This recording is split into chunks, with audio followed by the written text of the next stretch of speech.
Menurut Bapak Haji Abdul Hamid, awal mula tradisi baca-baca, barasanji, dan ziarah kubur di Sampalagian ini, khususnya di Desa Bonde, dimulai dari tahun 1827 sampai sekarang. Masih diadakan barasanji, baca-baca, dan ziarah kubur tersebut. Yang membawa pertama kali kegiatan barasanji, ziarah kubur, dan baca-baca tersebut yakni Syekh Jamalullai, anak gurunya yakni Imam Lapeo atau Imam Muhammad Tahir. Menurut beliau, dengan adanya kegiatan tersebut tidak bertentangan dengan hukum Islam, dengan adanya niat baik semata-mata karena Allah Subhanahu wa taala, seperti melakukan ziarah kubur itu dilakukan oleh masyarakat di Desa Bonde, para ahli, kiai atau ustaz. Tidak mengapa, justru akan bernilai pahala di sisi Allah Subhanahu wa taala selagi melakukan dengan niat baik dan ikhlas. Adapun pelaksanaan kegiatan tersebut, misalnya barasanji dilakukan setiap malam Jumat dan maulid ziarah kubur biasanya dilakukan pagi Jumat dan dilakukan oleh masyarakat Desa Bonde, dan baca-baca diperuntukkan untuk orang yang sudah meninggal dan dibacakan pada hari ketiga, ke-7, ke-14, dan ke-40 jika mau melakukannya. Dan baca-baca juga biasanya dilakukan untuk syukuran.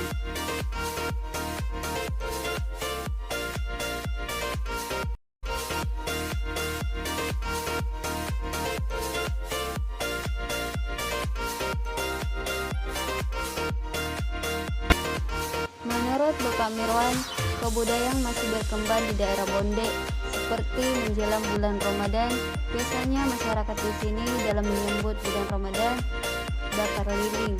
Selanjutnya, biasanya budaya masih dipertahankan di Desa Bonde ini mengadakan maulid, karena kampung sini dikenal dengan kampung religi yang berkaitan dengan keagamaan yang biasanya dilestarikan. Selanjutnya, budaya yang dilestarikan yaitu sayap patukdu atau kuda menari, atau dikenal juga dengan penamatan Al-Quran untuk anak-anak di sini. Menurut beliau, budaya itu bukan kewajiban, sesuai dengan kesanggupan. Ya, misalnya kalau masyarakat di sini sanggup untuk menyewa kuda, maka mereka akan melakukan budaya sayap patukdu. Jika tidak sanggup, maka masyarakat akan melakukan penamatan masjid di masjid.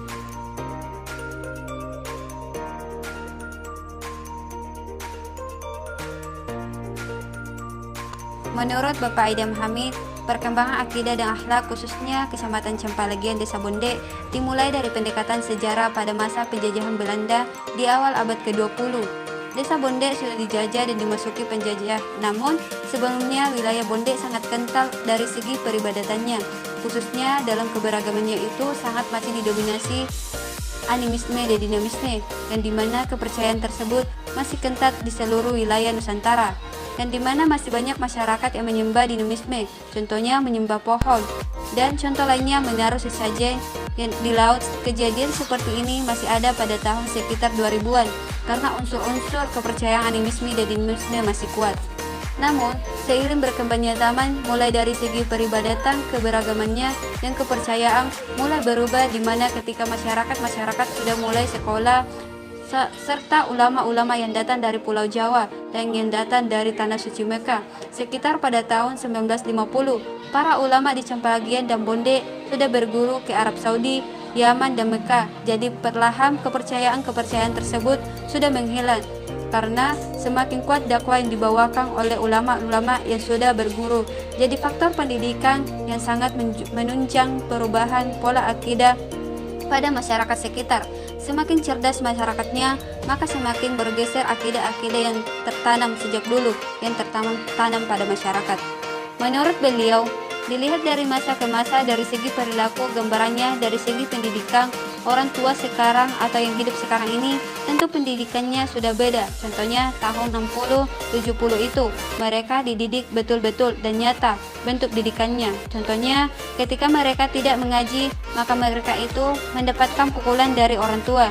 Jadi bentuk kedekatan itu sangat didukung oleh situasi pada saat itu.